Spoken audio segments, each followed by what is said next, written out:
Professor Francisco, President Deng, my dear colleagues, corporate representative of Elegant, ladies and gentlemen, good morning.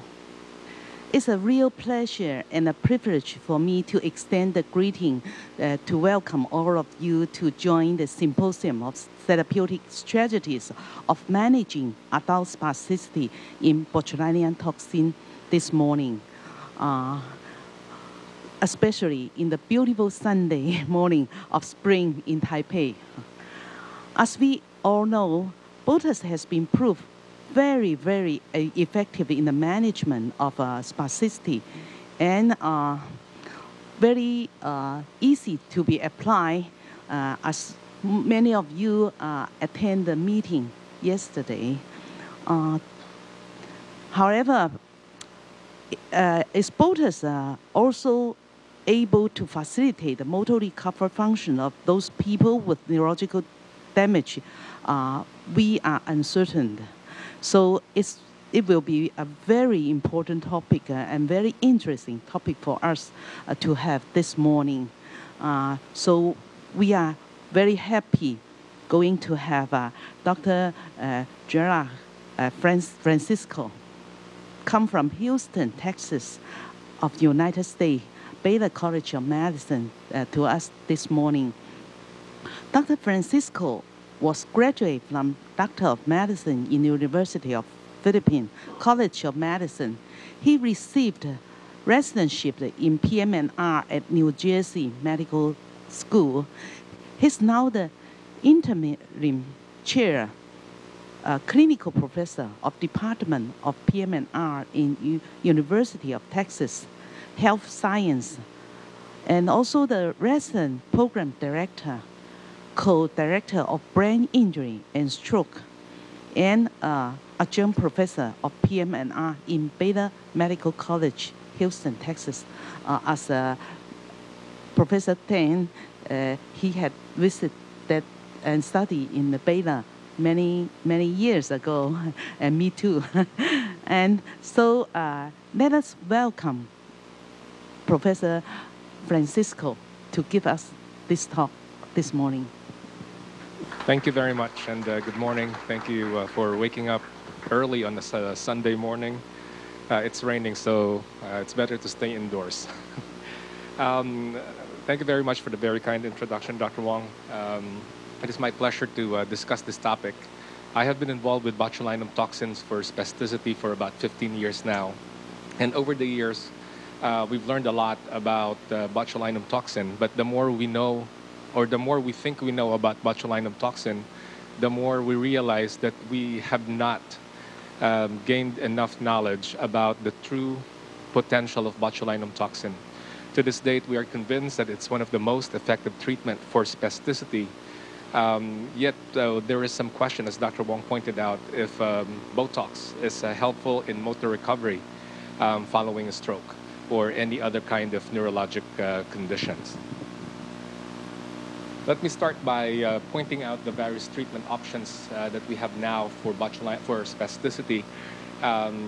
It can be oral medications, which are quite popular, but unfortunately is limited by a lot of the side effects. And many of people with stroke and brain injury, one of the problems that they have is difficulty with arousal, difficulty with memory and cognition. And unfortunately, most oral medications, including baclofen and tizanidine and benzodiazepines, I should add, all impair arousal and cognitive function in many patients. So it is not the ideal treatment. Fortunately, we have other options now for generalized regional spasticity. Intrathecal baclofen is an important therapy that was developed over the last 20 years. I would prefer that. And for less severe or less involved spasticity, focal therapy, in my opinion, is still best because this will only affect the muscles that are spastic. It's not going to affect the side that is not spastic. And therefore, the side effect profile is much better than oral medications, and it's not as invasive as compared to intrathecal baclofen. For injection therapy, we use either botulinum toxins, My experience is largely with Botox, Dysport. The other type of botulinum toxin is not yet available in the United States. And we have very few patients in whom we are using botulinum toxin B, which is manufactured either as Neuroblock or Myoblock in the United States. And we have not been quite pleased with the side effect profile. It seems that Botox A or Botox is much safer. It doesn't induce a lot of the problems that we encounter with Myoblock. This is an important paper that was published last year. This is the summary of the consensus statement by the American Academy of Neurology reviewing the evidence regarding the effectiveness of botulinum toxin. In this paper, the conclusion is that botulinum toxin is established as an effective treatment for adult spasticity involving the upper and lower limbs in reducing muscle tone and improving passive function. There is some confusion about the term passive function, so I'd like to discuss that a little bit further. Passive function refers to those tasks that are done for the patient, such as hygiene, nursing, positioning, or alleviating pain and discomfort. In contrast to passive function, there is active function, which are tasks that are performed by the patient. And this is something that is most desirable.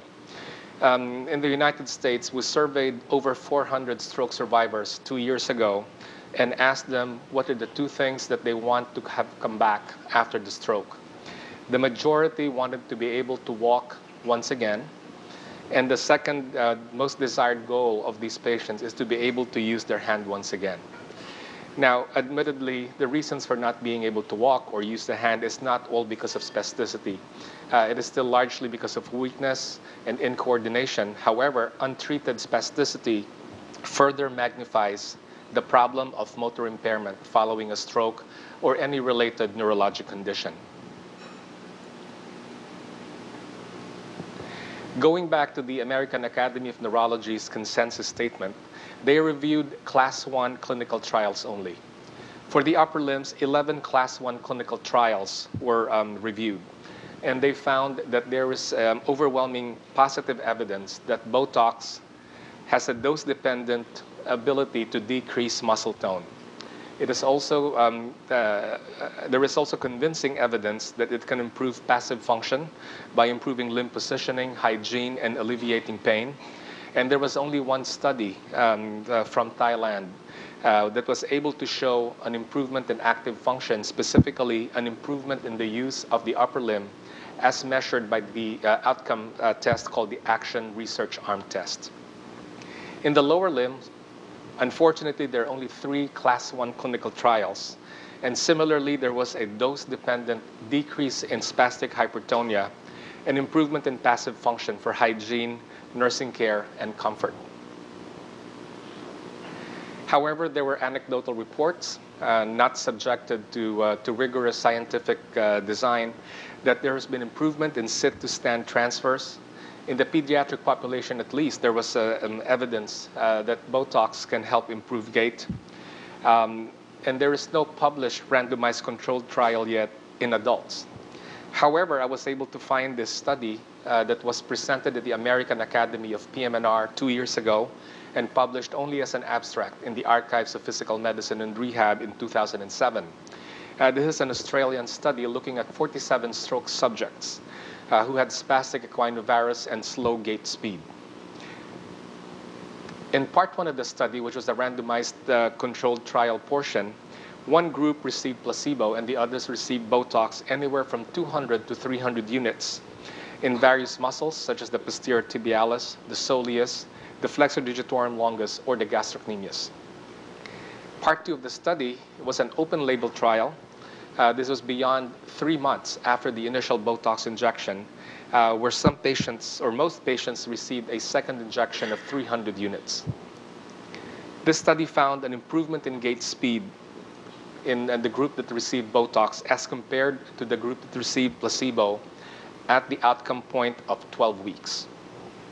I am looking forward to the publication of this manuscript because this will be the first randomized controlled trial on lower limb function in adults. So this should change the way many people think about the role of Botox in recovery following a stroke. So to summarize, the consensus statement supports Botox as being effective in treating adult spasticity for the upper and lower limbs, and it can improve passive function. There is no convincing evidence yet that it can improve active function. However, I would like to point out that the lack of scientific evidence from existing research does not necessarily mean that there is lack of clinical effectiveness, because there is robust clinical experience of many physicians and many patients and therapists that Botox can indeed improve function. Perhaps if future research will employ better study design, better patient selection, and better use of outcome measures, we may be able to demonstrate the true functional impact of botulinum toxin therapy on motor recovery. I'd like to share with you some of my own clinical experience. This is one of the very first few patients I injected almost 15 years ago. It's a 65-year-old female who was 2 years post-stroke. And unfortunately, she was having a lot of trouble walking because of the spastic equinovarus. She would walk on the lateral aspect of her foot.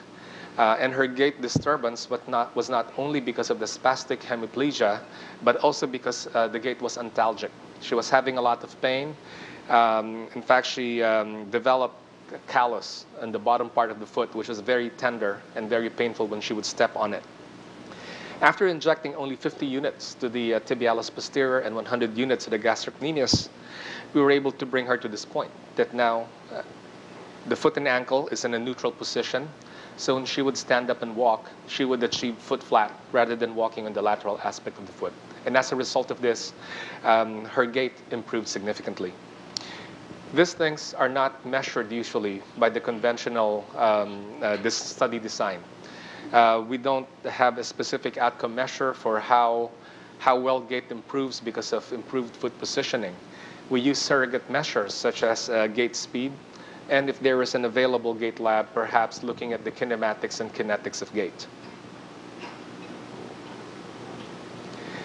This is a 22-year-old female who had a traumatic spinal cord injury from a motor vehicle crash.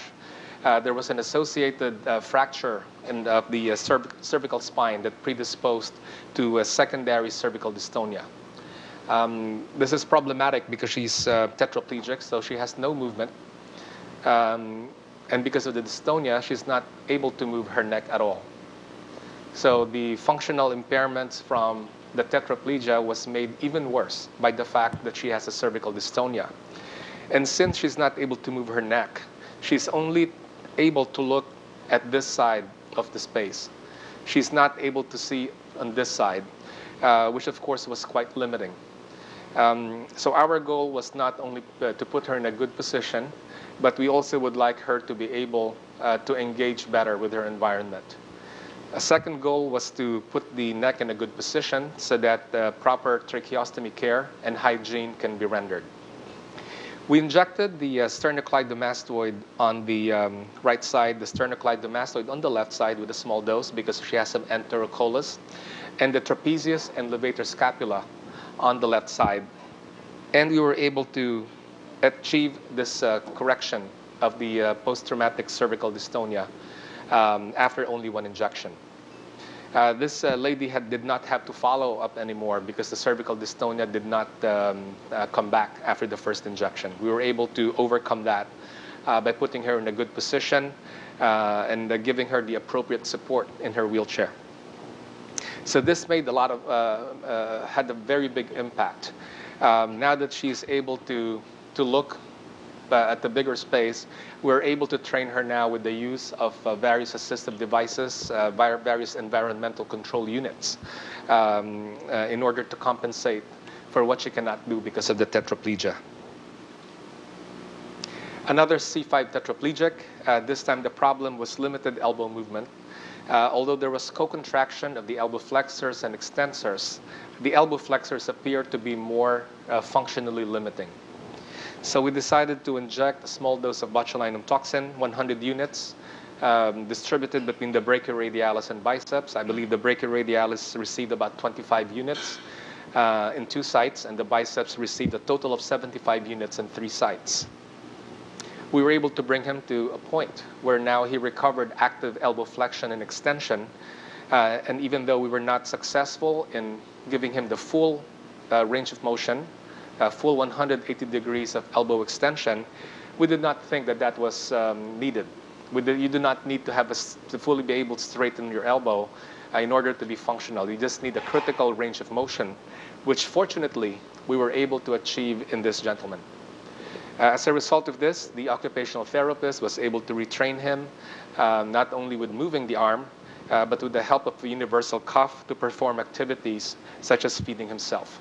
So from this position, we were able to bring him to this position where now, that even though he has limitations in the right upper limb, he has become functional. Now, this is a 62-year-old male who suffered a stroke about 2 years before I treated him. He was on oral medications that did not help. He has also received previous Botox injections, but at low doses. And the reason for me treating him is to help him move his left hand more. His right hand is okay, but we would like him to be able to learn by manual use of his extremities. And as you can see, he is able to pick up objects by using the pinch grasp. The reason is that he's not able to open the 3rd, 4th, and 5th digits. Also notice proximally, when he is moving one object from right to left or left to right, he's not moving his elbow. He is using his trunk. He's compensating by the use of his shoulder. It was difficult to grasp a bottle of water because it's relatively heavy for someone with a very weak arm. Again, he's only using his thumb and his index finger. Look at that. So we decided to treat him with the botulinum toxin. Let me just show you this, how weak his triceps, elbow extensors are. And this problem is compounded by the tight elbow flexors. And that's why the movement is very slow from full flexion to full extension of the elbow.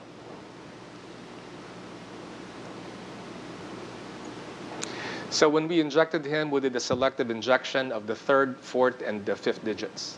I am using an electrical stimulator looking for the motor point of the flexor digitorum superficialis.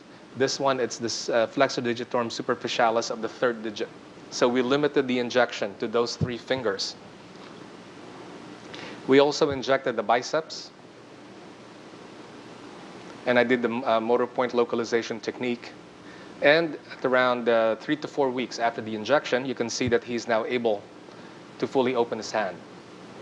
We use a small dose of botulinum toxin, of Botox in this case, because I did not want to induce any weakness.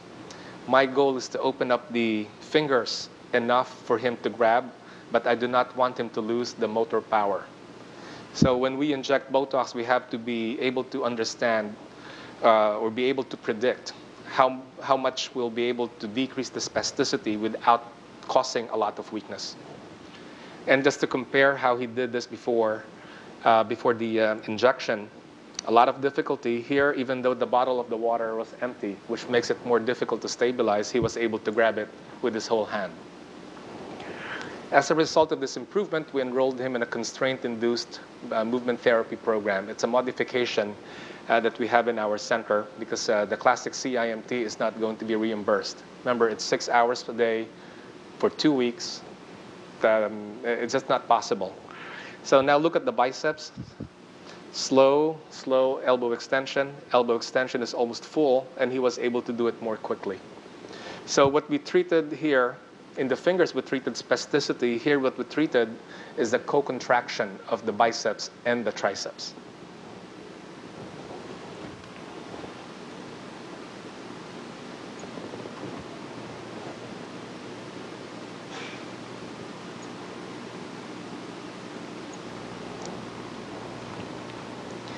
Let's move on now to the 67-year-old male. And for those of you who were present at my presentation yesterday, this is the same video of the 67-year-old male who was in a car accident that resulted in a brain injury. He also suffered hypotension and hypoxic encephalopathy. And while he was recovering from all these, he had a brainstem stroke. When I saw him in my clinic about 4 years after this happened, he wanted to be injected with Botox because he wants to be able to move his hand once more. And of course, I told him that that's not a realistic goal.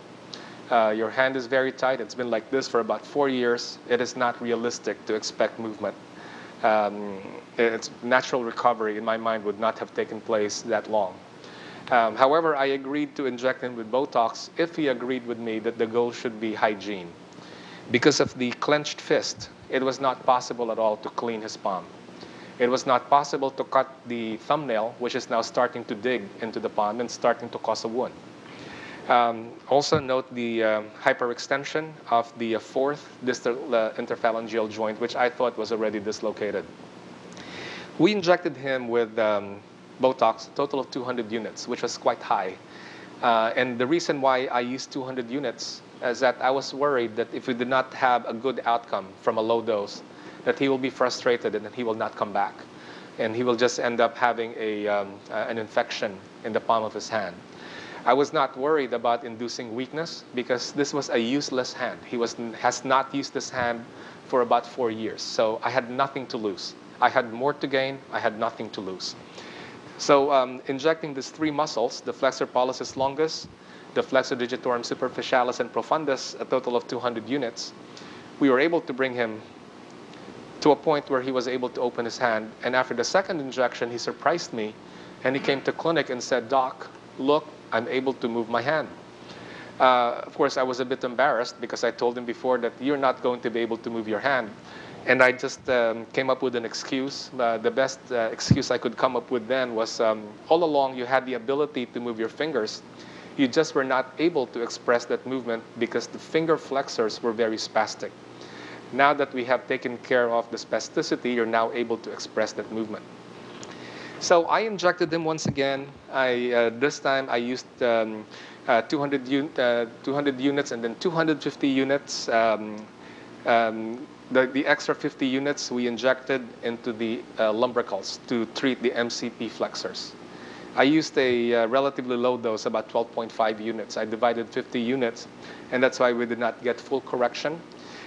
Following this, I enrolled him in an intensive therapy program that focused on stretching, weight bearing, serial casting, a lot of the forced use therapy paradigm, which is similar to constraint-induced movement therapy, except that we do not put a glove on the unaffected hand. We wanted to perform functional electrical stimulation of the wrist and finger extensors, but unfortunately, insurance did not pay for it. Regardless, we were able to achieve more improvement, such as what you will see in this video. So now he is able to actively move his hand. There's more movement in the fingers. He's able to perform some fine motor skills.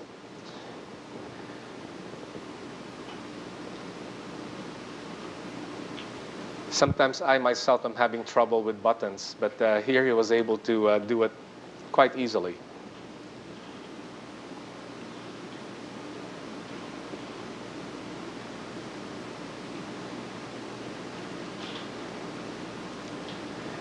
And then I wanted to surprise him because the buttoning and unbuttoning was practiced with the therapist. This task was not practiced. I gave him a roll of paper towel, and I asked him, grab a paper towel and pretend you're wiping your mouth.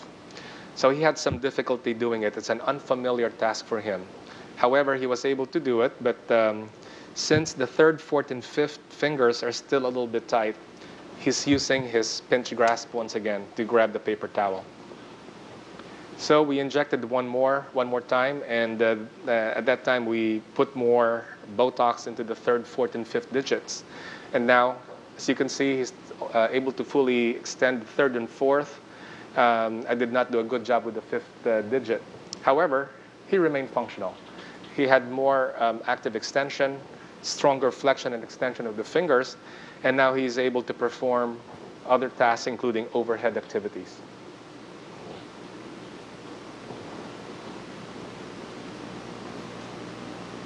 So if you pause for 1 second and ask this question, how did this patient recover function this much and this late? And maybe I should ask a question here, how come this does not happen to all of our patients? That is a pretty remarkable recovery. In fact, it's more of an exception than the rule. Many of my patients with clenched fists, we are able to successfully open the hand for hygiene, but they don't recover as much function as this person has. On the flip side, I also have other patients with clenched fists who's recovered as well as this gentleman did. So that brings to question the importance of patient selection. If you're doing a research study, you have to be able to figure out which patients are going to respond the best to the treatment intervention for that study. Perhaps the reason why many treatment trials are considered failures is not because the drug is not effective, but it's because the drug is not going to work on the patients that were enrolled in that study. So believe it or not, even though we think we know a lot about spasticity and Botox, we still haven't really figured out the best patients to include in certain studies. But going back to my original question, it's been almost 5 years when we did when he had the triple neurologic event. Yet he managed to have an almost full recovery of the use of that right hand. Why did that happen? Was it because of Botox? Was it because of therapeutic exercise? Or was it because of a combination of these factors?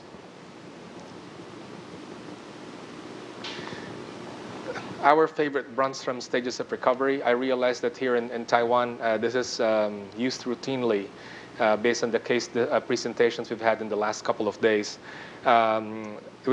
Unfortunately, it's not being used as commonly now in the United States, which is a shame because, in my opinion, this is something that gives us a very good idea of where the patients are in the stages of recovery.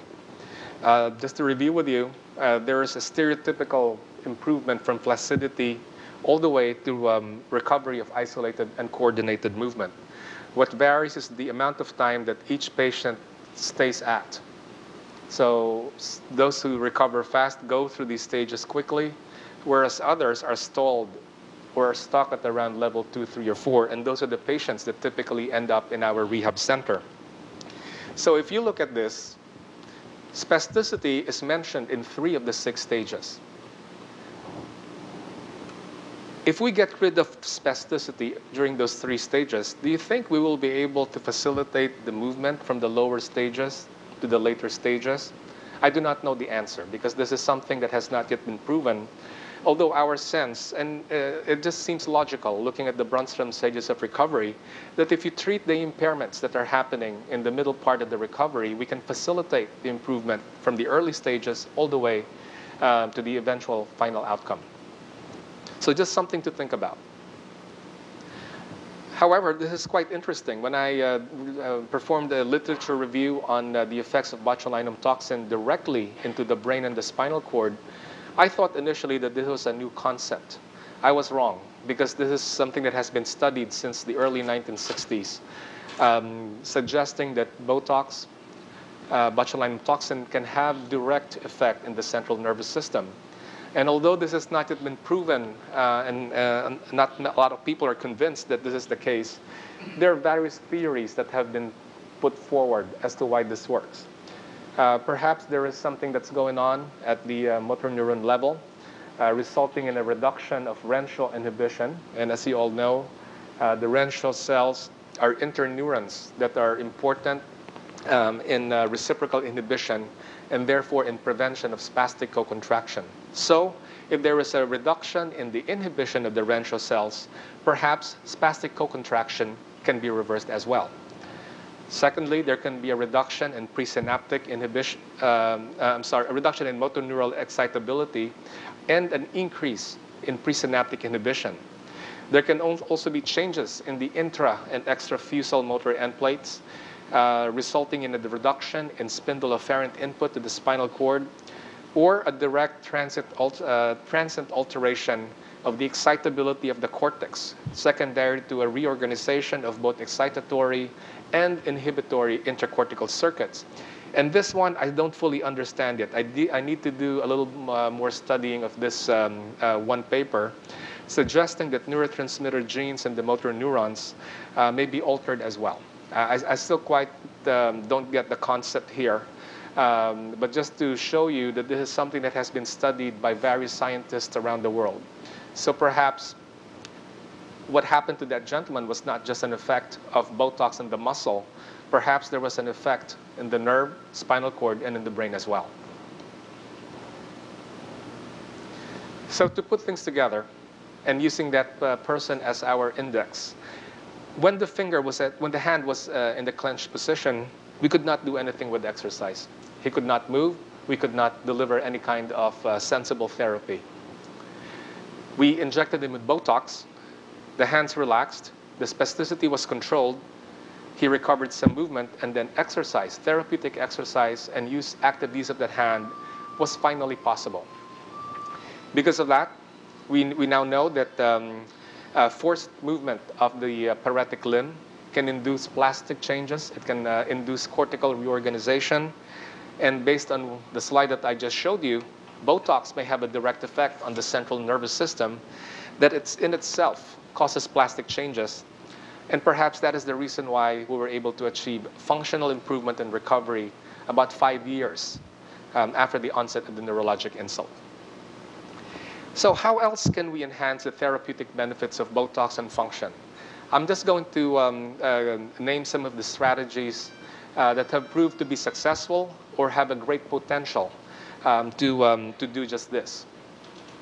One is by increasing the delivery of Botox solution to more motor end plates by increasing the volume or dilution of the drug. We published this paper about 7 years ago. It's been that long. 7 years ago, comparing 1 ml and 2 ml dilution of a 100-unit vial of Botox. And what we found was that there was no statistically significant difference in the group that received the concentrated preparation versus the group that received the more dilute or higher volume preparation. Perhaps it was because of the fact that we had a very low sample size.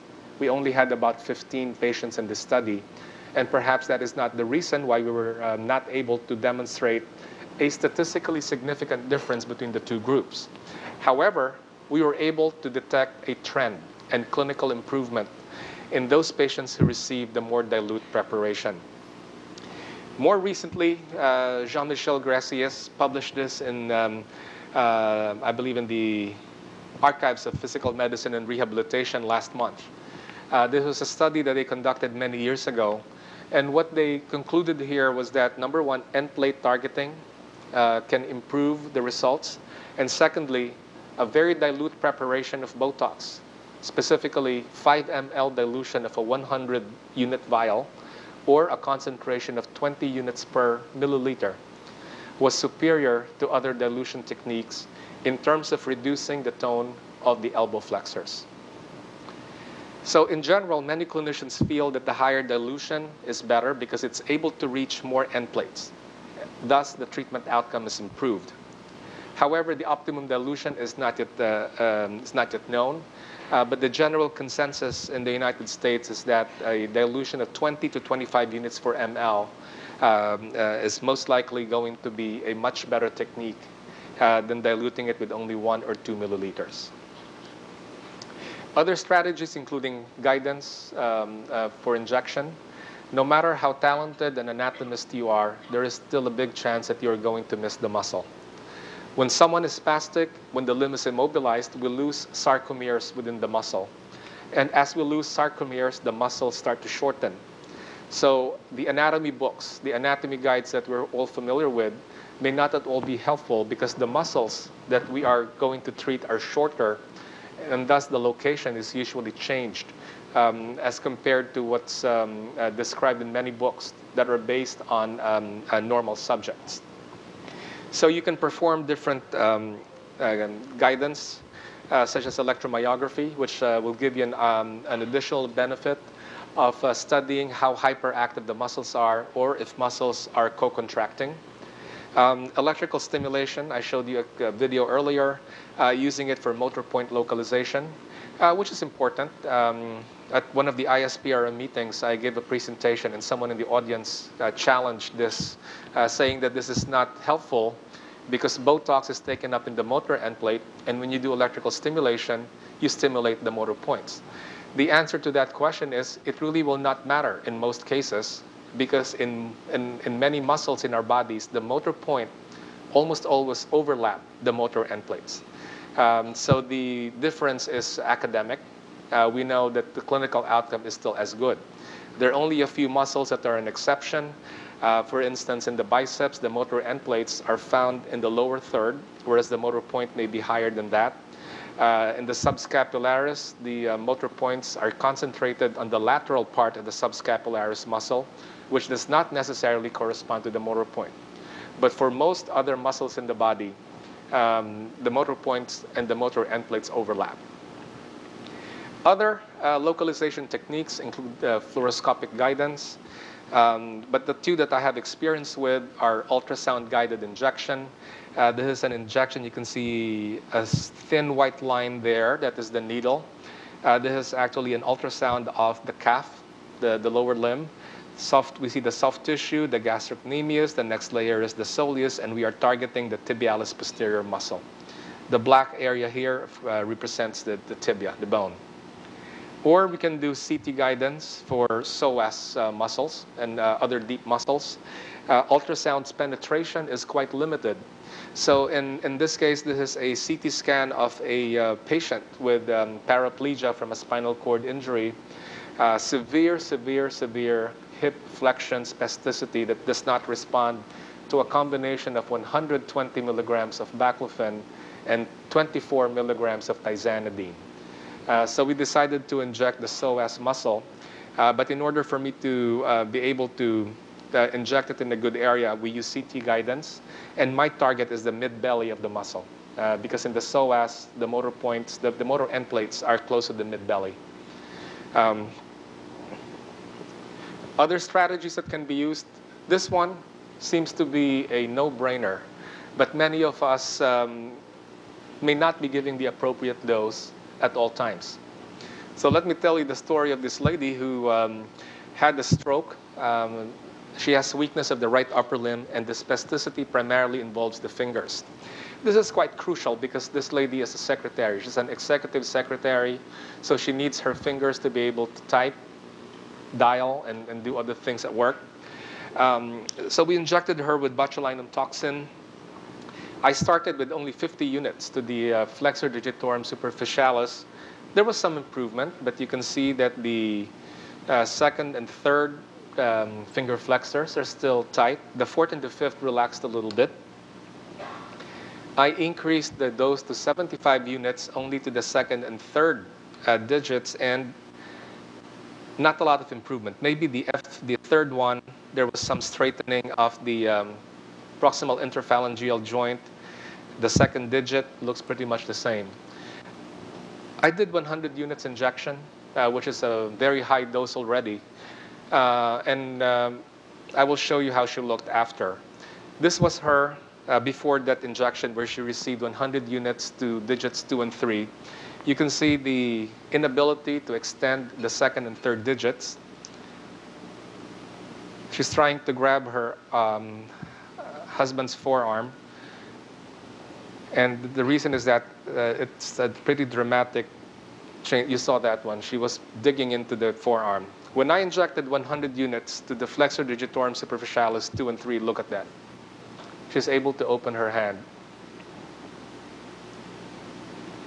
Actually, I stand corrected. I used a higher dose for this case. So in order for us to be able to achieve that, we used a ridiculously high dose of 125 units. When I told people initially that I used 125 units specifically for the just 2 digits, they were asking me if I have become crazy already. and if the patient got weak, because that is a very high dose for Botox just for for 2 digits. But I think it is worth it, because if we did not try using that very high dose, we would not have achieved the outcome, the functional outcome that this patient had. So the point I want to make here is that the appropriate dose for each patient is different. Each person is a unique individual, so a certain dose may be suboptimal, may be appropriate or inappropriate to different patients. So this is why it's very important to do a follow-up of the patients after the injection is given. That is the only way that we will know exactly what the effects were of the prior injection. If I did not follow up this patient over time, I would not have had enough basis for my decision to use a very high dose of Botox to the finger flexors. Other strategies, including the 3 that we already mentioned, is using an integrated rehabilitation approach. You already saw an example earlier, the gentleman who was about 3 years with a clenched fist, and with a good therapy program after the sequential Botox injections, he got better. But I'd like to highlight the role of electrical stimulation as an adjunctive therapy after botulinum toxin injections. Again, this is not a new concept. This was first studied in the 1970s, or maybe even earlier, suggesting that electrical stimulation can facilitate the uptake of Botox and other toxins into the nerves. The proposed mechanism of action has to do with a group of receptors called SV2, synaptobremin 2 receptors. Muscle activity induced by electrical stimulation activates SV2 receptors that then facilitate the uptake of the toxins by the nerve endings.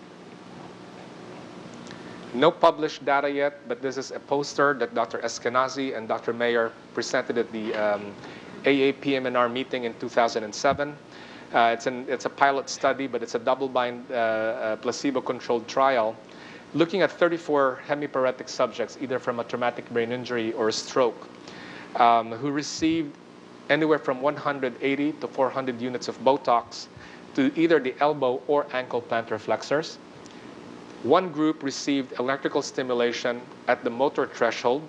The setting was at 22 to 90 milliamperes, whereas the control group received sham stimulation, which by definition is a stimulation that was only at the sensory threshold level. There was no muscle contraction at all. Other details, the frequency of the stimulation was 20 hertz. Duration was 200 microseconds. The pulse was 20 seconds on and 20 seconds off. And this was given for a duration of 30 minutes. So the patients received the stimulation within 30 minutes of the injection for 30 minutes, twice a day for 30 days. And what they found was a significant improvement in the elbow flexor tone and in the ankle plantar flexor tone in the group that received the active stimulation, the electrical stimulation. So perhaps this is a way for us to magnify the effect of Botox. I think this is important because it can change the way we are using botulinum toxin right now. Perhaps we can use smaller doses for the muscle and inject more muscles with the same amount of dose. But if we use an adjunctive therapy such as electrical stimulation, perhaps we can achieve an outcome which is just as good as using a very high dose of botulinum toxin.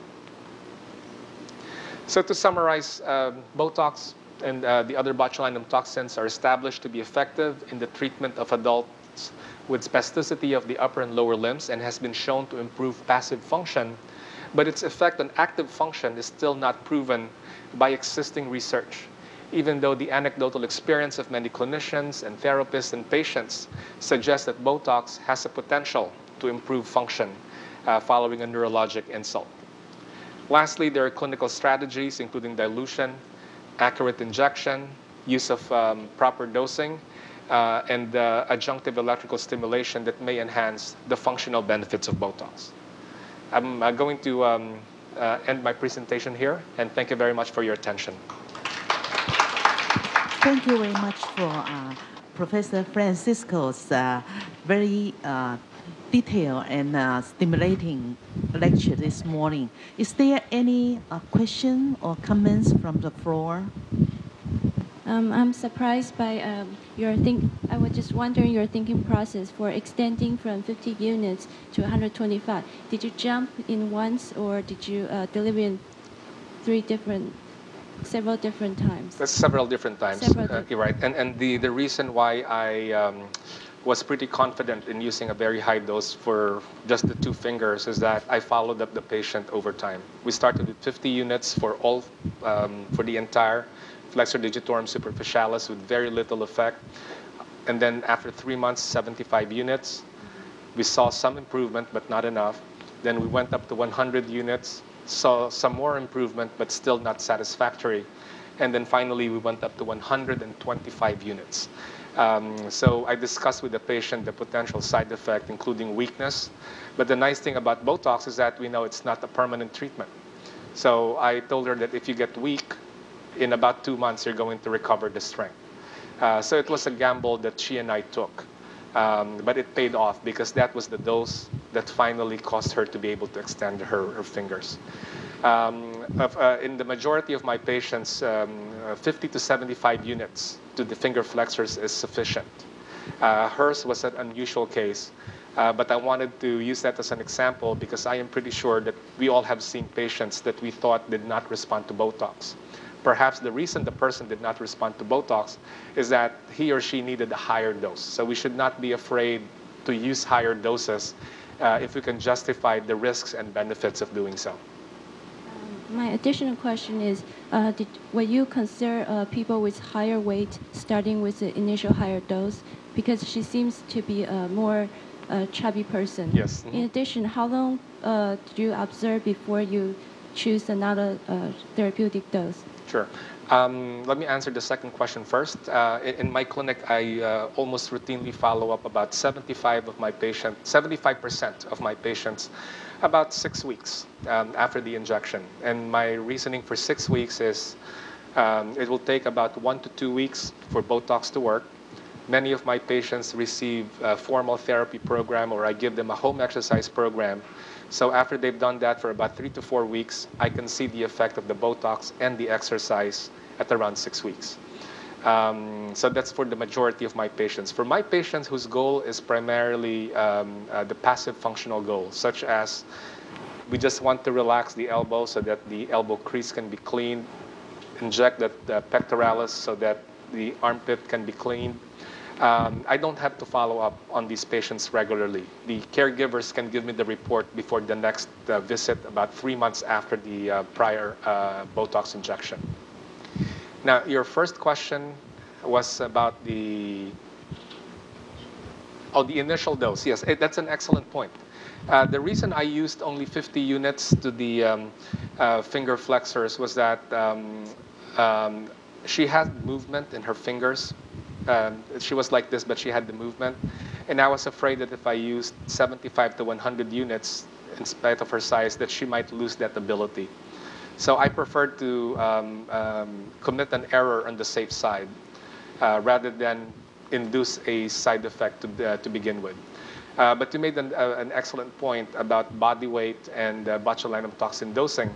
However, we have patients in my practice who are almost as big as that woman who respond to what we consider normal doses of Botox. And we also have very thin patients. I have a patient who, with cerebral palsy, he's in his 20s or 30s, a pretty young gentleman, but he's only this tall, really thin. He can tolerate 800 units. He needs 800 units.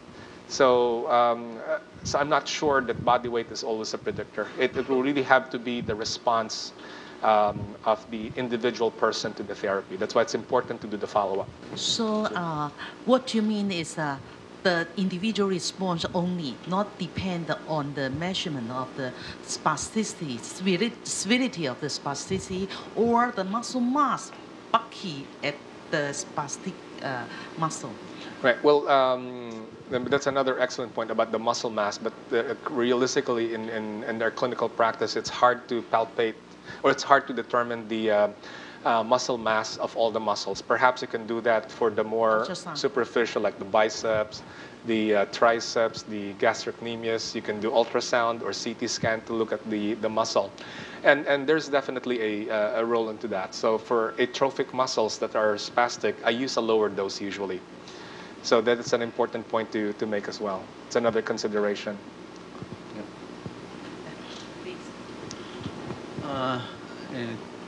Another option is that when you, for the last case you present here for the finger flexor, do you consider to have a combination inject not only for the superficialis, also for the profundus?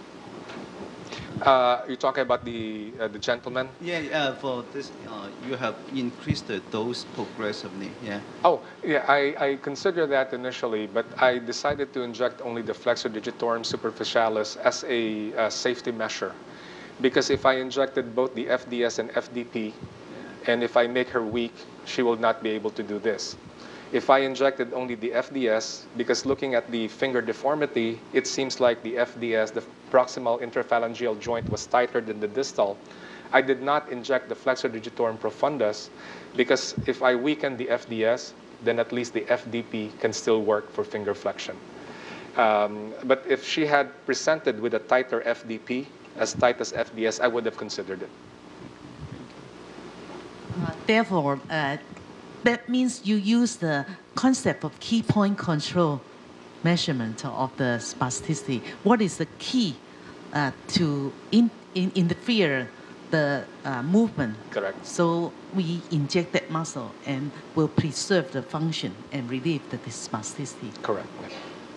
You have mentioned about using the EMG to test the locate the muscles, but I think it is very important for the deeper muscle or some small muscle like long flexor of the fingers, like you show in the slide. But for the big muscle like biceps or gastrocnemius, use the EMG guidance, or you just follow the pattern of the muscles. Is okay?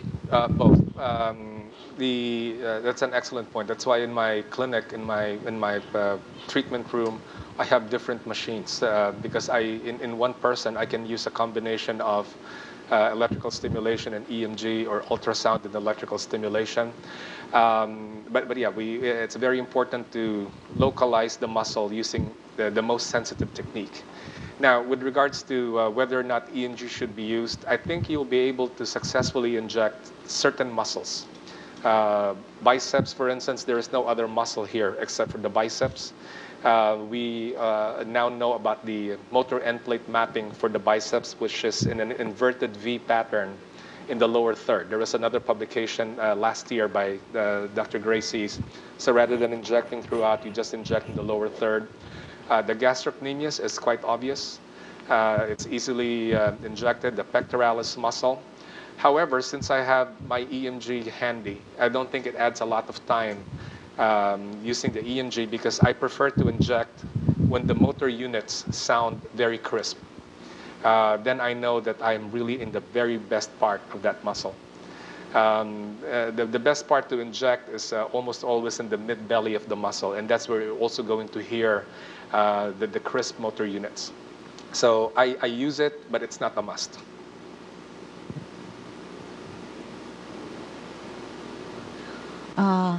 I have a question that do you have any experience to compare the motor improvement outcome for those with acute phase spasticity or the chronic case? It's all experiential. We have not studied it systematically. But in our center, our philosophy is to treat spasticity early.